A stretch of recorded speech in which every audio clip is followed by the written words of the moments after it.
Everyone, welcome to Julie English Education. I hope তোমরা ভালো আছো। তো আজকের ক্লাসে আমরা ও হেনরি অর্থাৎ উইলিয়াম সিডনি পর্টারের লেখা জিমি ভ্যালেন্টাইন গল্পটির থার্ড পার্ট নিয়ে আলোচনা করব। ইতিমধ্যে আমরা এই গল্পের দুটি পার্ট কমপ্লিট করেছি। যদি তোমরা না দেখে থাকো তাহলে অবশ্যই দেখে নাও, ফলে আজকের এই ক্লাসটি বুঝতে তোমাদের অনেকটাই সহজ হয়ে যাবে। তোমাদের ইংলিশের ডেপথ বাড়াতে গেলে অবশ্যই ওয়ার্ড মিনিং ক্যাপচার করতে হবে, তাই আমি যথাসাধ্য চেষ্টা করেছি গল্পটির ওয়ার্ড ধরে ধরে পড়াতে। আই হোপ তোমরা খুব সহজভাবে বুঝতে পারবে। তো চলো সময় নষ্ট না করে আজকের ক্লাসটি শুরু করা যাক। বেন প্রাইস মানে ডিটেকটিভ বেন প্রাইস জেনেছিল জিমির হ্যাবিটস, জিমির অভ্যাস ও চরিত্র সম্পর্কে। হি হ্যাড লার্ন দেম, সে এগুলো জেনেছিল while working on the Springfield case, যখন তিনি স্প্রিংফিল্ডের কেস নিয়ে কাজ করছিলেন। অর্থাৎ স্প্রিংফিল্ডে যে চুরির ঘটনা ঘটেছিল, ডিটেকটিভ বেন প্রাইস তদন্ত করতে গিয়ে সেই সময় জিমির স্বভাব ও চরিত্র সম্পর্কে জেনেছিল। জিমি ভ্যালেন্টাইনের কিছু বৈশিষ্ট্য ছিল, যেমন লং জাম্পস অর্থাৎ উচ্চ লাভ, কুইক গেট অ্যাওয়েজ কোনো অপরাধ করে দ্রুত সেখান থেকে পালিয়ে যাওয়া, নো কনফিডেন্স কাজে কোনো সঙ্গী না রাখা, and a test for good society এবং সভ্য সমাজে মেলামেশা করার উচ্চ আকাঙ্ক্ষা ইত্যাদি। দিস ওয়েস এই পথগুলো অর্থাৎ জিমি ভ্যালেন্টাইনের জীবনে এই বৈশিষ্ট্যগুলো হ্যাড হেল্প মিস্টার ভ্যালেন্টাইনকে সাহায্য করেছিল টু বিকাম নোটেড, বিখ্যাতভাবে পরিণত হতে, অ্যাজ এ সাকসেসফুল ডজার মানে সফলতার সাথে কায়দা করে এড়িয়ে যেতে অফ রেট্রিবিউশন মানে কঠোর শাস্তি। যদি আমি তোমাদের সংক্ষেপে বলি যে জিমি ভ্যালেন্টাইনের যে বৈশিষ্ট্যগুলো ছিল, যেমন উচ্চ লাভ, কোনো অপরাধ করে দ্রুত সেখান থেকে পালিয়ে যাওয়া, কাজে কোনো সঙ্গী না রাখা, সভ্য সমাজে মেলামেশা করার উচ্চ আকাঙ্ক্ষা ইত্যাদি বৈশিষ্ট্যগুলো কিন্তু তাকে সুকৌশলে কঠোর সাজা এড়াতে সাহায্য করেছে। বুঝতে পেরেছো? চলো next. It was given out, এটা যখন ছড়িয়ে পড়লো বা জানাজানি হলো, দ্যাট যে বেন প্রাইস মানে detective Ben Price had taken up the trail, দায়িত্ব নিয়েছেন সূত্র ধরে। কিসের দায়িত্ব নিয়েছেন? অফ দ্য ইলুসিভ ক্র্যাক্সম্যান মানে অত্যন্ত চতুর, যাকে ধরা যায় না, সেই সিধেল চোরকে ধরার। অ্যান্ড আদার পিপল এবং অন্যান্য মানুষেরা উইথ বার্গলার প্রুফ সেফ, যাদের বাড়িতে চোর নিরোধক সিন্দুক রয়েছে, ফেল্ট মোর অ্যাট ইজ, তারা কিন্তু একটু হলেও নিশ্চিন্ত হলেন। কেন নিশ্চিন্ত হলেন বলো তো? আসলে তারা মনে করলেন যে বেন প্রাইসের মতো একজন ধূর্ত ডিটেকটিভ অর্থাৎ গোয়েন্দা যখন সিধেল চোরকে ধরার দায়িত্ব নিয়েছেন, তখন নিশ্চয়ই তিনি ধরবেন। তাই তারা একটু হলেও স্বস্তি অনুভব করলেন। চলো নেক্সট। ওয়ান আফটারনুন, একদিন বৈকালবেলা, জিমি ভ্যালেন্টাইন এবং তার বার্গলারি টুলস পূর্ণ সুটকেসটি নিয়ে ক্লাইম আউট নেমে পড়লেন অফ দ্য মেন হ্যাক, ঘোড়ায় টানা ডাকগাড়ি থেকে, ইন এলমোর শহরে। এ লিটল টাউন, একটা ছোট্ট শহর। কোনটা? এই এলমোর শহরটা। 5 Miles of the rail road, যেটা কিনা রেল রোড থেকে বা রেল স্টেশন থেকে 5 মাইল ভিতরে।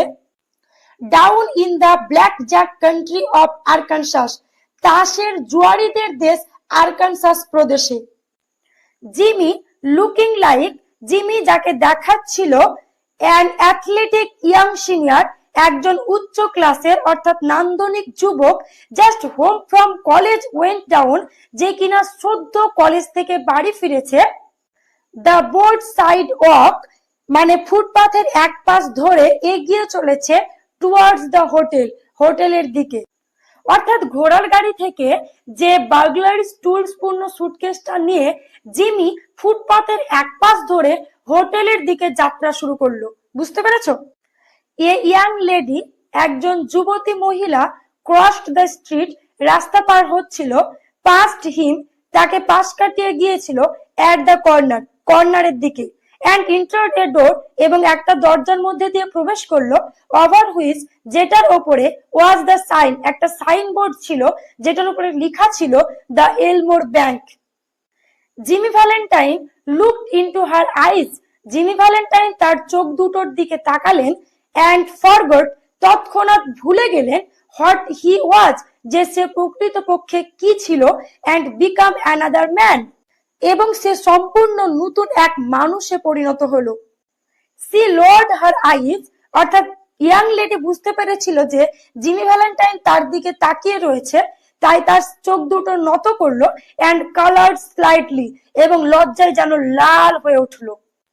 Young men of Jimmy's style and looks, অর্থাৎ জিমির মতো আদব কায়দা বা চালচলন জানা সুদর্শন যুবক, were scarce in Elmore, Elmore শহরে খুবই কম বা বিরল। এখানে স্কার্টস মানে হচ্ছে খুবই কম।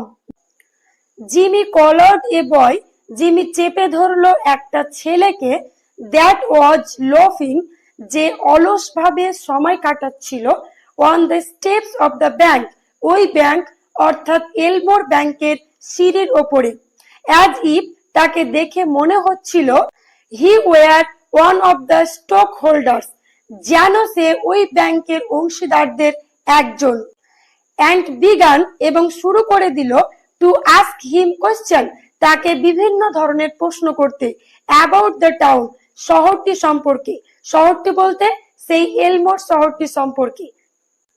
ফিডিং হিম, তাকে গুজে দিল, ডাইমস মানে 10 সেন্টের মতো মুদ্রা, অ্যাট ইন্টারভালস মানে মাঝে মাঝে।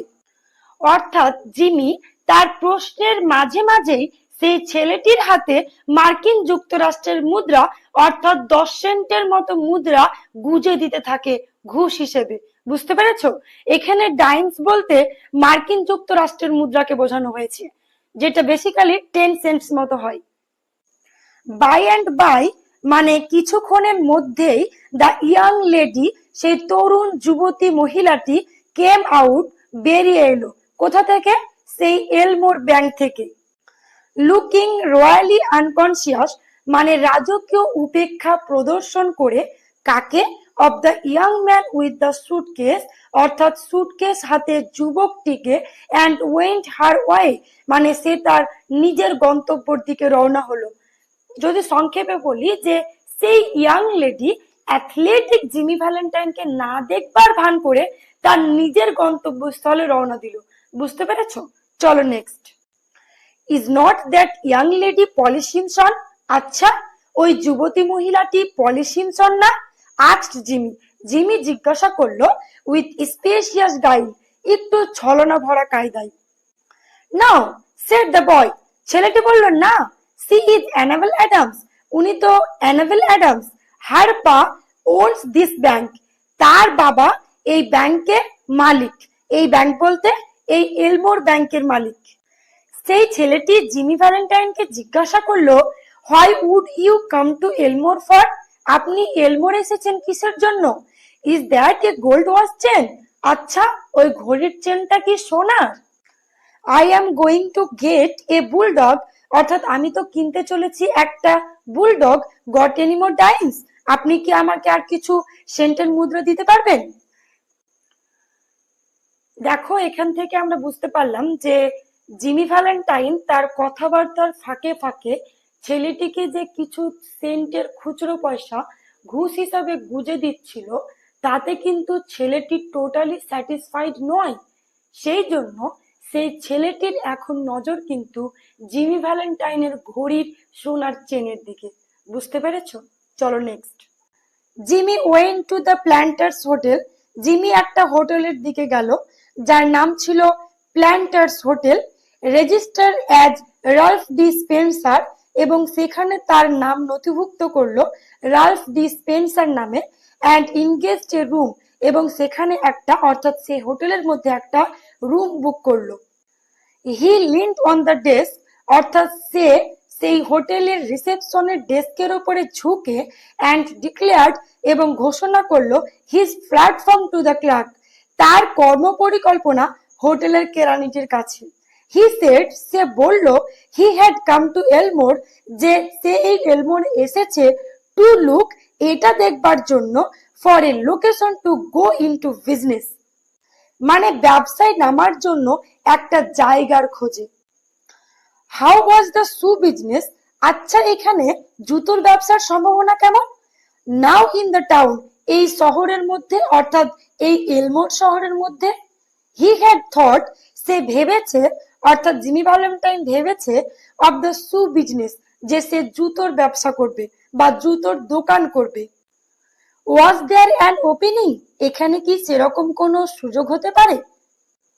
দ্য ক্লার্ক ওয়াজ ইমপ্রেসড, সেই হোটেলের কেরানিটি অনুপ্রাণিত হয়েছিল by the clothes and manner of Jimmy, অর্থাৎ জিমির পোশাক আশাক ও আচার আচরণে।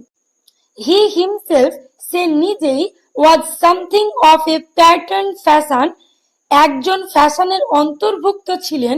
কোথাকার? To the thinly glided youth of Elmore, এলমোরে যে যুব সম্প্রদায় রয়েছে সেই যুব সম্প্রদায়ের মধ্যে, অর্থাৎ এলমোরে যে যুব সম্প্রদায় রয়েছে সেই যুব সম্প্রদায় ফ্যাশনের মধ্যে তিনিও ছিলেন একজন। তিনি বলতে সেই হোটেলের ক্লার্ক বা কেরানি। বুঝতে পেরেছো? চলো নেক্সট। বাট, কিন্তু, হি নাও পারসিভড, সে এখন বুঝতে পারছিল, অর্থাৎ সেই হোটেলের কেরানিটি জিমি ভ্যালেন্টাইনকে দেখে বুঝতে পারছিল হিজ শর্টকামিংস, তার বিভিন্ন ভুল ত্রুটিগুলি। হইল, যখন, ট্রাইং টু ফিগার আউট, সে বুঝতে চেষ্টা করছিল। কি বুঝতে চেষ্টা করছিল? জিমিজ ম্যানার, জিমির আচার আচরণের ধরন, of tying his four in hand, তার যে টাই বাঁধার ধরন, অর্থাৎ ফোর ইন হ্যান্ডের যে নট বাঁধার ধরন, এটা বোঝার ফাঁকে ফাঁকেই হি কর্ডিয়ালি গেভ ইনফরমেশন, সে আন্তরিকভাবে জিমির সমস্ত প্রশ্নের উত্তর দিতে লাগলো। বুঝতে পেরেছো? হোটেলের কেরানিটি জিমি ভ্যালেন্টাইনকে বলল, ইয়েস, হ্যাঁ, there ought to be a good opening, এখানে তো ভালোই সুযোগ রয়েছে। কিসের? ইন দ্য শু লাইন, জুতোর ব্যবসায়ী বা জুতোর লাইনে।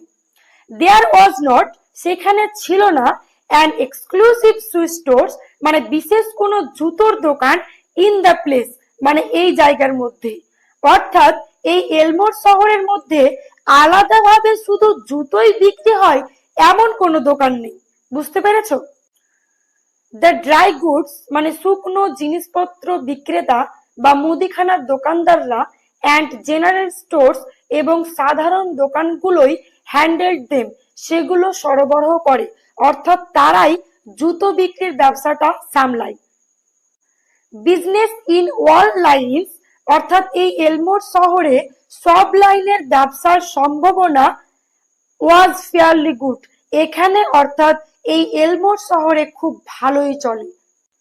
হোপড, হোটেলের কেরানিটি আশা করেছিল যে mister Spencer would decide, mister Spencer সিদ্ধান্ত নেবেন, টু লোকেট ইন এলমোর, এলমোরে থাকার, অর্থাৎ ব্যবসার কেন্দ্র হিসেবে এলমোরকে বেছে নেওয়ার।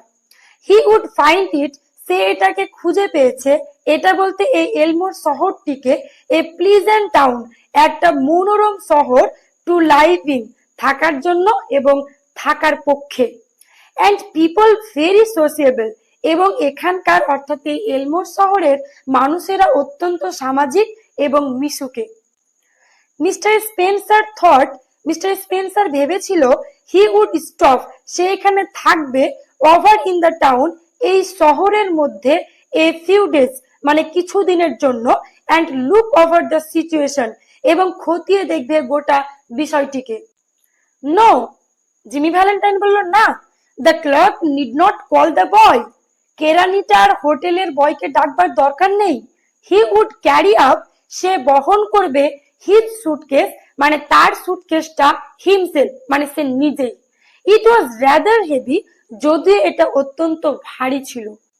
এখানে হয়তো তোমাদের মনে একটা প্রশ্ন জাগছে যে সুটকেসটা অত ভারী হওয়া সত্ত্বেও জিমি সেটা বহন করবার জন্য হোটেলের কোনো হেল্পার বয়কে ডাকলো না কেন? আসলে কি বলতো, আমরা আগে জেনেছি যে সুটকেসটা সিঁধেল চুরির যন্ত্রপাতিতে পূর্ণ ছিল, সেই কারণেই কিন্তু সুটকেসটা অত্যন্ত ভারী ছিল, এবং সেই জন্যই যদি অন্য কেউ সেই সুটকেসটা তুলে তাহলে তার মনে সন্দেহ জাগতেই পারে। তাই জিমি কেরানিকে বারণ করলেন হোটেলের কোনো হেল্পার বয়কে ডাকতে। বুঝতে পেরেছো? চলো next. Mister Ralph Spencer the Phoenix, mister Ralph Spencer, যিনি ছিলেন একটা ফিনিক্স পাখির মতো, দ্যাট অ্যারোস, যেটা জেগে উঠেছে, from Jimmy Valentine's ashes, Jimmy ভ্যালেন্টাইনের ছাই বা ভস্ম থেকে।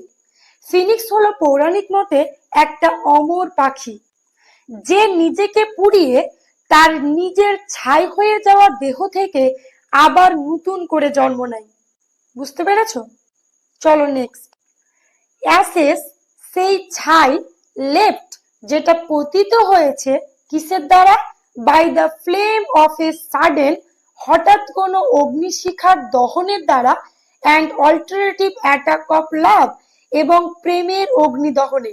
ফলে জিমি সম্পূর্ণ পরিবর্তন হয়ে সিধেল চোর থেকে এক ভালো সাধারণ মানুষে পরিণত হয়েছে। এখানে একটা বিষয় বোঝানোর আছে যে ফিনিক্স পাখি যেমন নিজেকে পুড়িয়ে তার নিজের ছাই থেকে আবার নতুন ভাবে জন্ম নেয়, ঠিক সেই রকমই সিধেল চোর জিমি ভ্যালেন্টাইন পুড়ে ছাই হয়ে গেল প্রেমের অগ্নিদহনের মাধ্যমে, এবং সেই ছাই থেকেই জন্ম নিচ্ছে রাল্ফ স্পেন্সার, নতুন এক নামের, নতুন এক চরিত্রের, নতুন এক পরিচয়ের মানুষ। ক্লিয়ার হলো? আশা করছি বুঝতে পারছো। যদি না বুঝতে পারো কমেন্ট সেকশনে কমেন্ট করতে পারো। ওকে, চলো নেক্সট। রিমাইন্ড ইন এলমোর থেকে গেল এলমোর শহরের মধ্যেই, অ্যান্ড প্রসপার্ড, এবং ধীরে ধীরে তার উন্নতি হতে লাগলো। হি ওপেন্ড, সে খুলে দিল, এ শু স্টোর, মানে একটা জুতোর দোকান, অ্যান্ড সিকিউরড, এবং সুরক্ষিত করেছিল, a good run of trade, তার ব্যবসার যে গতি সেটাকে, অর্থাৎ তার ব্যবসা ভালোই চলতে লাগলো। সোশিয়ালি, সামাজিক প্রতিষ্ঠা লাভের ক্ষেত্রেও হি ওয়াজ অলসো এ সাকসেস, সে সফলতা লাভ করলো, অ্যান্ড মেড, এবং তৈরি করলো, মেনি ফ্রেন্ডস, অনেক বন্ধু, অর্থাৎ বহু লোকের সঙ্গে তার বন্ধুত্ব হলো। অ্যান্ড, এবং হি অ্যাকমপ্লিশড, সে পরিপূর্ণ করেছিল, কি পরিপূর্ণ করেছিল? The wish of his heart, তার মনের ইচ্ছা বা আকাঙ্ক্ষা। সেটা কি ছিল বলতো? হি মেট, সে সাক্ষাৎ করেছিল miss Annabel Adams, miss Annabel Adams এর সাথে। এর আগের ক্লাসে আমরা জেনেছি মিস অ্যানাবেল অ্যাডামস ছিল এলমোর ব্যাংকের যে মালিক তার মেয়ে। বুঝতে পেরেছো? অ্যান্ড বিকাম, এবং হয়ে গিয়েছিল, মোর অ্যান্ড মোর, অনেক বেশি, ক্যাপটিভেটেড, মানে আকৃষ্ট, বাই হার চার্মস, মানে তার সৌন্দর্যের মাধুর্যে। এট দ্য এন্ড অফ এ ইয়ার, মানে এক বছরের শেষের দিকে, the situation of mister Ralph Spencer, মানে মিস্টার রাল্ফ স্পেন্সারের পরিস্থিতিটা ওয়াজ দিস, এরকম ছিল, হি হ্যাড ওন, সে জিতেছিল বা লাভ করেছিল। কি লাভ করেছিল? The respect of the community, মানে জনসাধারণের ভালোবাসা বা সম্মান। হিজ শু স্টোর, মানে তার জুতোর দোকান বা জুতোর ব্যবসা, ওয়াজ ফ্লারিশিং, মানে রমরমিয়ে চলছিল বা অনেক উন্নতি লাভ করেছিল। অ্যান্ড হি অ্যান্ড অ্যানাবেল, সে এবং অ্যানাবেল, ওয়ার ইনগেজড, আবদ্ধ হয়েছিল, টু বি ম্যারিড, বিবাহের জন্য, ইন 2 উইকস, মানে 2 সপ্তাহের মধ্যে। মিস্টার অ্যাডামস, যিনি ছিলেন অ্যানাবেল অ্যাডামসের পিতা এবং এলমোর ব্যাংকের মালিক, দ্য টিপিক্যাল, মানে তিনি ছিলেন একজন আদর্শবান প্লোডিং, মানে অত্যন্ত পরিশ্রমী, অ্যান্ড কান্ট্রি ব্যাংকার, এবং গ্রামীণ ব্যাংকার। অ্যাপ্রুভড, তিনি মেনে নিয়েছিলেন, অফ স্পেন্সার, মানে স্পেন্সারকে।